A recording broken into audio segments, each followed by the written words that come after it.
12월 28일 맥주의 성경읽기 역대하 33장, 말라기 1장, 요한복음 18장, 요한계시록 19장입니다. 오늘 새벽에는 요한복음 18장 말씀을 함께 보고 기도하겠습니다. 요한복음 그 앞에 13장부터 17장까지 예수님께서 제자들과 마지막 식사를 하셨어요. 최후의 만찬을 하시면서 발도 씻어주시고 그렇게 하셨거든요. 그렇게 하시면서 아주 중요한 마지막은 떠나가실 예수님께서 준비를 시켜주시는 아주 중요한 말씀들을 많이 하셨어요. 다락방 강화라고 하죠. 13장부터 17장까지. 그렇게 하시고 나서 이제 말씀 끝나고 이제 바로 이어지는 내용인데 18장 결국 예수님의 체포가 되시고 그리고 유대인들의 재판받으시는 그런 내용들이 기록되어 있어요. 그런데 이제 이 18장 보시면 체포 재판 과정에 있어서 앞에 있는 공관복음서, 마태, 마가, 누가복음 내용과 다른 내용들이 상당히 많아요. 다르다는 뜻은 그 앞에서 빠져 있는 부분, 기록하지 못하는 부분 좀 더 자세히 아주 세밀하게 기록을 해주는 내용들이 많이 있어요. 그런 내용들을 중점적으로 좀 살펴보겠습니다. 요한복음 18장 1절 보시면 예수께서 이 말씀을 하시고 13장부터 17장까지 말씀드리죠. 하시고 제자들과 함께 기드론 시내 건너편으로 가세요. 기드론 시내 건너편으로 갔는데 그곳에 동산이 있었어요. 그곳에서 이제 마지막 기도를 하러 가신 거죠. 그러니까 저곳이 이제 공관복음서하고 이제 비교해서 보면 감람산에 있는 겟세마네라고 하는 그 이제 동산을 가신 거죠. 동산이 이제 영어로 가든 정원이기도 하고 이제 농원이라고도 할 수 있죠. 그곳에 이제 기도하러 가셨던 것이죠. 그 이제 요한복음에는 겟세마네 동산 기도 내용은 기록을 하지 않고 있어요. 어쨌든 그곳에 가셨는데 2절에 보면 그곳은 가끔 예수께서 제자들과 모이시는 곳이다. 이제 예루살렘 올 때마다 그곳에 종종 기도하러 철야 기도하러 가셨던 것 같아요. 그래서 예수를 파는 가룟 유다도 이제 그곳을 알고 있었던 것이죠. 그곳으로 이 가룟 유다가 병사들을 인도해가지고 데리고 온 거예요. 예수님 붙잡으러. 오니까 18장 14절에 예수께서 이르시되 너희가 누구를 찾느냐? 예수님께서 먼저 앞장서서 나서가지고 어떤 경우 뭐 숨기도 하고 그럴 수도 있는데 어떤 지도자는 숨고 이제 부하들이 이제 커버하도록 하기도 하고 뭐 그렇기도 하는데 어쨌든 예수님께서 먼저 앞장서서 가시는 거죠. 이제 다 각오를 하신 거죠. 누구를 찾느냐? 나사렛 예수를 찾는다. 그렇게 했더니 예수님께서 6절에 예수께서 그들에게 이르시되 내가 그니라. 내가 나사렛 예수다. 그렇게 대답을 딱 하시는데 그들이 물러가서 땅에 엎드러지는지라. 나다. 내가 바로 나사렛 예수다 하니까 이 사람들 붙잡으러다 갑자기 뒤로 주춤하더니 가서 땅에 엎드려졌다는 거예요. 이게 이제 요한복음에만 기록을 하고 있는데 이것은 이제 예수님의 어떤 그 신적인 권위를 느낀 거죠. 예수님의 위엄과 신적인 권위 앞에 갑자기 사람들이 그냥 움츠러든 거예요. 이제 그런 내용들을 이제 요한이 묘사를 해주고 있어요. 그래서 예수님께서 그들이 누구를 찾느냐 다시 물으니까 다시 정신 차리고 일어나가지고 나사렛 예수를 찾는다. 그랬더니 8절에 예수님 말씀이 너에게 내가 그니라. 내가 바로 나사렛 예수라고 했으니 나를 찾거든. 이 사람들이 이 제자들이 가는 것은 용납하라. 제자들은 보내달라. 나를 찾는다면 나만 붙잡아가고 제자들은 보내달라고 그렇게 부탁을 하셨어요. 앞에 이제 공관복음서에 보면은 제자들이 예수님 붙잡으러, 그 병사들이 예수님 붙잡으러 와서 제자들이 전부 도망갔다고 이렇게 기록이 되어 있거든요. 여기서는 사도 요한이 좀 더 자세히 기록하기를 예수님께서 부탁을 해서 제자들이 갈 수 있도록 그렇게 배려를 해주신 것임을 지금 얘기를 해주고 있는 거예요. 그러니까 이게 이제 더 정확한 거죠. 그러니까 겉으로 볼 때는 잠깐 사이에 있었던 일이죠. 잠깐 뭐 붙잡으러 오고 대답하고 뭐 보내달라고 하고 그러면서 쟤들이 슬슬 이제 물러간 거죠. 그러니까 가라고 예수님께서 이제 배려를 해 주셨던 것이죠. 그러니까 이제 예수님은 우리의 연약함을 아시는 거예요.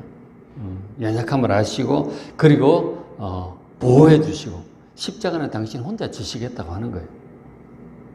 그 제자들이 예수님 배려로 이제 그 자리에서 피할 수 있었어요. 근데 이제 베드로는 차마 이제 도망가지를 못한 멀찌감치 이제 따라가게 되었던 것이죠. 어쨌든 그 자리에서 베드로의 태도를 보면 이런 얘기를 바로 이어서 해주고 있어요. 10절에 이 시몬 베드로가 칼을 가졌는데 그 붙잡으러 와서 막 그러고 있을 때 칼을 가졌는데 그것을 빼어서 대제사장의 종을 쳐서 오른편 귀를, 그러니까 쳤는데 그 제사장의 오른쪽 왼쪽 귀가 있어요. 오른쪽 귀를 베어버려서 굉장히 자세히 기록을 하고 있죠.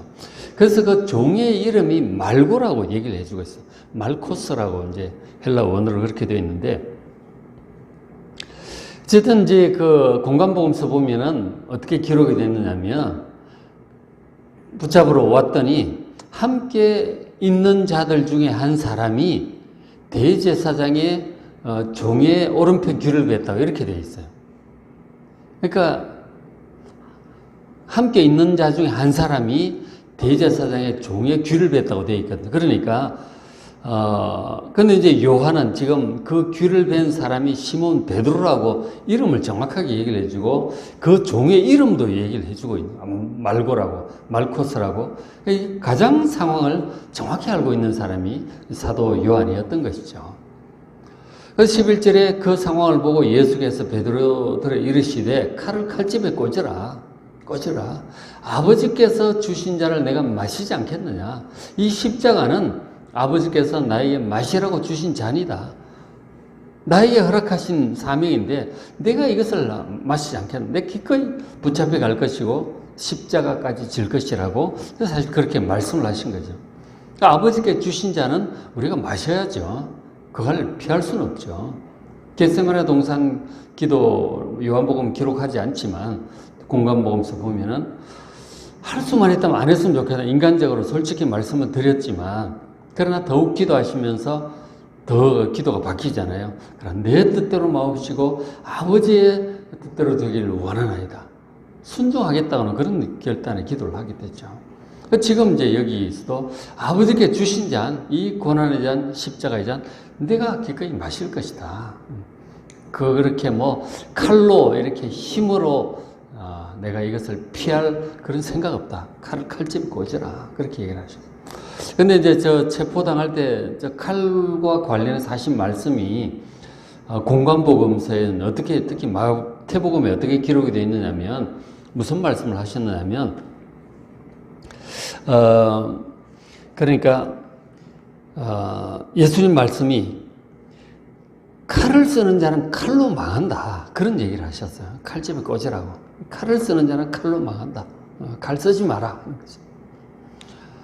그러면서 아버지께서 주신 자를 내가 마시겠다고 하셨는데, 마태복음에서 소개하기로는 지금 내가 12영 더 되는 천사를 부를 수 있다.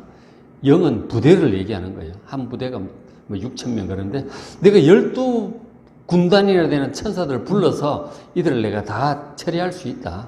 능력이 있고, 능력이 있지만, 그러나 아버지께 주신 자를 내가 이제 마시겠다고 요한복음에서 그렇게 이제 그 말씀을 소개해주고 있는 것이죠. 저도 칼을 칼집에 꽂으라는 말을 우리가 좀 생각을 해야 되는데, 좀 정치적인 얘기인데 제가 잠깐만의 말씀을 드리면, 칼은 힘이에요. 힘이라니까. 가지고 있는 힘을 쓰면 쓸 수도 있는 거예요. 칼도 있고, 지금 그리고 이제 예수님 말씀은 지금 12영 더 되는 천사들을 부를 수도 있어요. 힘이 있으시다니까. 힘이 있는데도 예수님은 지금 십자가를 지시는 거예요. 그러니까 지금 이제 우리나라에 기독교인들이 많잖아요. 1,000만 명은 이제 가까이 갔다가 이제 줄어들고 있는 그런 상황인데, 이 기독교인의 숫자가 많기 때문에 이 정치적인 발언을 하려고 하죠. 우리 교회가 원하는 어떤 대통령을 뽑고 정치적인 이제 발언을 하려고 합니다. 그러나 그것이 칼이에요. 힘이 있다고 해서 숫자가 많다고 해서 발언을 하고 정치적으로 나라를 이끌어가려고 영향력을 행사하려고 하는 것은 이건 주님 뜻에 합당하지 않다는 거죠. 칼을 쓰는 자는 칼로 망하는 거예요. 우리 지금 여야 정치 다툼을 보잖아요. 다 말싸움, 말이 칼이에요. 상대방을 어떻게 하든지 몰락을 시키려고 하는 트집을 잡고 뭐 피차에 그런 거죠. 피차에 그렇게 이제 그 공격하는데 걸려 들어가면 이제 감옥 가고 이제 그렇게 되는 거예요. 다 그런 것들을 공격을 하는 것이죠. 거기에 이제 그리스도인들이 합해가지고 누구를 어떤 진영에 서서 누구를 공격을 하고 이런 것들이 합당치 않다 하는 것이죠. 그런 거 다 칼을 쓰는 거예요. 칼을 쓰는 자는 결국 다 감옥 가는 거예요. 그렇게 됩니다. 나중에. 그러니까 정치적으로 영향력을 행사하려고 하는 것은 중세에 있어서 교황도 마찬가지였고, 막 왕들보다 더 강력한 권세를 가지고 막 십자군 전쟁도 일으키고 막 그렇게 했었죠. 그러다 결국은 나중에 또 거꾸로 당하게 되고 그렇게 되는데, 어쨌든 주님 말씀은 이 칼, 힘으로 세상을 영향력을 행사하려고 하는 것은 주님 뜻이 아니다. 칼을 쓰는 자는 결국 칼로 망한다. 칼은 칼집에 꽂고 우리는 주님의 뜻을 따라 십자가를 져야 되는 것이죠. 이것이 주님의 방법입니다. 아버지께 주신 자는 우리가 마셔야 되는 거예요. 결코 세상을 힘으로 지배하려고 하는 것은 이것은 십자가의 길이 아니라고 하는 것을 잠깐 말씀을 드립니다.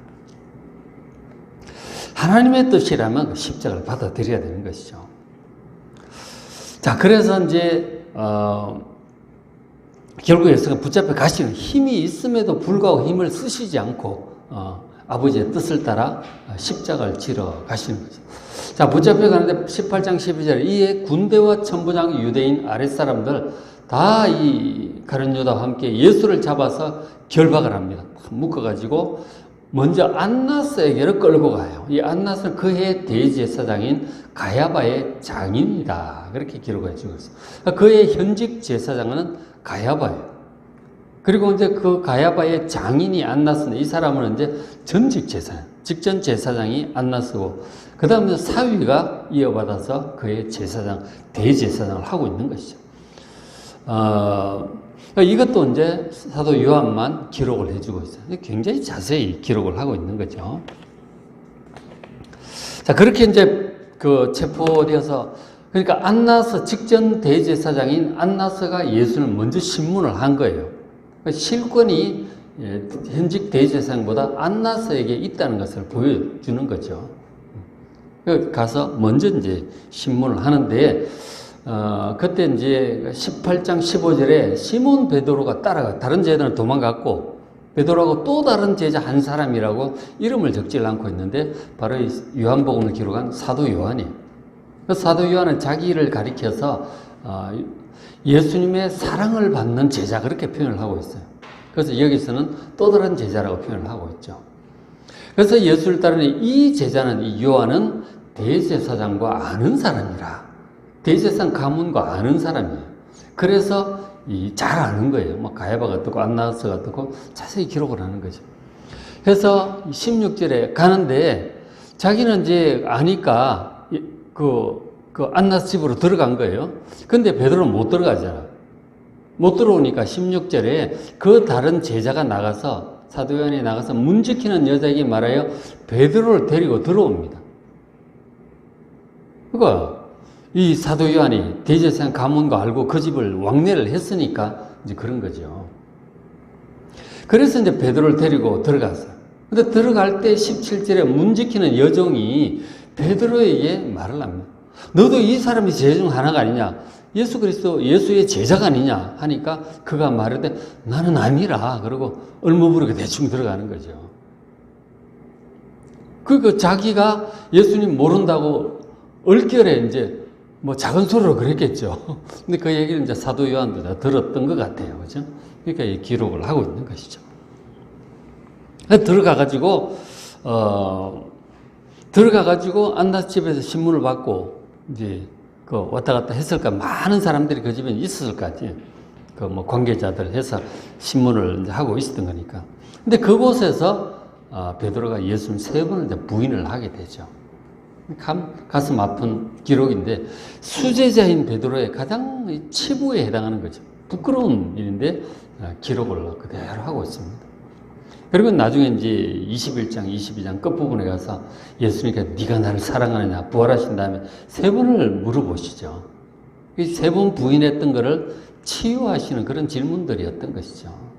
그리고는 양을 맡긴다고 사명까지 주시잖아요. 어쨌든 지금 세 번 부인하는 그런 장면을 우리가 여기서 보게 돼요. 그리고는 이제 18장 24절에 안나스가 직전 대제사장인 안나스가 예수를 현직 대제사장인 가야바에게 보냅니다. 자기 사위이면서 현직 대제사장.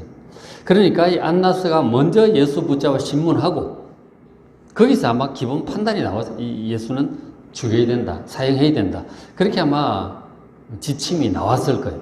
그래서 이제 그 지침과 함께 현직 대제사장과 공의원들에게 이렇게 보낸 거죠, 예수를. 그래서 처리하도록. 그래서 이제 그렇게 공의원들이 다시 한번 그 재판하고 그곳에서 네가 그리스도냐? 그렇다. 내가 하나님 우편에 앉을 것과 하늘 구름을 타오는 것을 보게 될 것이다. 그랬더니 거기서 신성 모독이라고 그러고 사형이다 그러고 이제 그렇게 한 거죠. 그게 이제 공관복음서에 그렇게 나와 있습니다. 그리고 그 부분은 이제 요한복음은 좀 생략을 하고 있죠. 안나스가 먼저 신문한 것을 이제 얘기를 해주고 있어요. 자, 28절 그들이 예수를 가야바에게서, 그러니까 현직 대제사장 가야바와 공회원의 재판 과정을 간단히 생략을 하고 있어요. 그래서 그 다음에 관정으로 끌고 갑니다. 빌라도 총독이 있는 총독 관정이죠. 그래서 새벽에 끌고 갔다 빌라도에게 데리고 갔다는 거죠. 그러니까 한밤중에 붙잡아서 밤새 신문하고 지금 빌라도에 갈 때는 이제 새벽에 동이 트오는 시간입니다. 자, 그들은 더럽힘을 받지 아니하고 유월절 잔치를 먹고자 관정에 들어가지 않더라 하는 거예요. 그 지금 유월절 명절 때니까 유월절 직전 날이니까 바로 이제 금요일이니까 그죠? 유월절 토요일 이렇게 되는데 그러니까 유월절 잔치로 들어가려면 부정을 입으면 안 되니까, 그건 못 들어가니까, 지금 그 빌라도 총독 관저는 그 이방인 구역이잖아요. 거긴 들어갈 수 없다고 예수 붙잡아서 총독을 만나려고 하면서 안 들어가려고 버티고 사람을 보내서 총독 보고 나오라고 하고 있는 것이죠. 굉장히 자세히 묘사하고 있죠. 29절에 그러므로 빌라도가 밖으로 나갑니다. 총독 관저로. 부른다고 이제 나갈 수밖에 없죠. 그 풍습을 또 아니까. 그래서 말하되 너희가 무슨 일로 이 사람을 고발하느냐 그렇게 질문해서 이 사람 이러고 저러고 이제 얘기를 하죠. 그러니까 총독 관정 새벽에 갔다는 거 안 들어가려고 버티고 있고 빌라도가 나오고 굉장히 자세한 묘사를 사도 요한이 해주고 있어요. 가장 자세하죠. 차이점을 내가 지금 쭉 얘기를 하고 있는데. 그래서 이제 빌라도가 이제 해서 이 사람이 이런저런 얘기를 하잖아요. 그러니까 유대인들이 대답을 하기 이 사람이 행악자가 아니었다면 우리가 당신에게 넘기지 않겠다. 넘기지 않았을 것이다 했더니 그러면 어쨌든 너희가 데려다가 너희 법대로 재판해서 하라고 했더니 우리에게는 사람을 죽일 권한이 없습니다. 그래서 데리고 왔다고 얘기를 하는 거죠. 그래서 이제 빌라도가 다시 관정으로 들어가요. 들어가서 이제 예수님 안에 들어가 있고, 이미 이제 들여보낸 거죠. 그래서 들어가서 그 예수님을 붙들고 이제 신문을 개인적으로 지금 하게 돼요. 빌라도가. 개인적으로 이제 신문을 하는데 18장 35절, 이런저런 이제 대화를 했죠. 대화를 이제 하기를, 네가 유대인의 왕이냐? 이제 그렇게 예수님께 물어봤더니 예수님 대답이 네가 스스로 하는 말이냐? 아니 유대인들이 나한테 그렇게 얘기를 하더냐? 그렇게 이제 그렇게 묻습니다. 그래서 빌라도 대답을 내가 유대인이냐? 그렇게 내가 자세히 그렇게 알 수 있는 네 나라 사람과 대제사장이 왜 네가 뭘 잘못했기 때문에 나를 넘겼느냐? 네 무슨 짓을 한 거냐? 왜 저렇게 난리냐? 그렇게 이제 예수. 그래서 네가 왕이냐 무엇을 했느냐고 이제 그렇게 물어보신 거죠.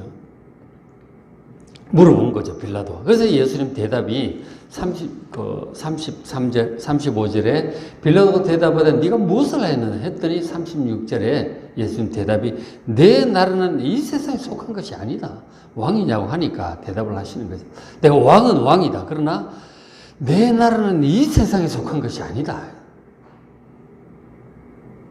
그러니까 일반적으로 보면은 빌라도 생각에 뭔가 이 예수가 정치적이고 군사적인 지도자, 왕이 되려고 한다면 백성들 모아서 군사들을 이제 이렇게 준비를 하고 쿠데타를 일으켜가지고 뭐 로마 총독을 몰아낸다, 헤롯 왕을 몰아낸다든지 이제 그런 어떤 생각을 가지고 있는지 지금 물어보는 거 아니에요. 무엇을 하였느냐는 질문이 그런 질문이죠. 예수님 말씀이 내 나라는 이 세상에 속한 것이 아니다. 이 세상에 속한 나라가 아니라고 얘기를 하는 거예요. 37절에 그럼 네가 왕이 아니냐? 왕이냐? 그랬더니 예수님 대답이 네 말과 같이 내가 왕이다. 내가 왕은 왕이다. 내가 이를 위하여 태어났고 이 세상에 태어났고 이를 위해 세상에 왔다. 내가 왕이 되기 위해서 왔다. 곧 진리에 대하여 증언하려 함이라 그런 거죠. 내가 진리에 대해서 사람들에게 말하려고 왔다는 거예요. 그래서 무릇 진리에 속한 자는 내 음성을 듣고 내 백성이 된다. 이런 얘기를 하신 거죠. 그 예수님의 나라가 이게 어떤 나라인지 딱 들어보면 종교적인 얘기를 하는구나. 딱 그렇게 이제 빌라도에게 느낌이 오는 거죠. 막 군사들 모아서 독립을 쟁취하고 로마를 몰아내고 이런 게 아니잖아요. 진리를 얘기하러 왔고 진리를 듣는 내 백성이 될 것이고 그것이 내 나라고 그것은 이 땅에 속한 나라가 아니다. 이 세상에 속한 나라가 아니다. 왕은 왕인데 이 세상에 속하지 않은 나라의 왕이다. 그 나라 백성들은 진리를 따르는 백성들이다. 이제 그렇게 얘기를 한 것이죠.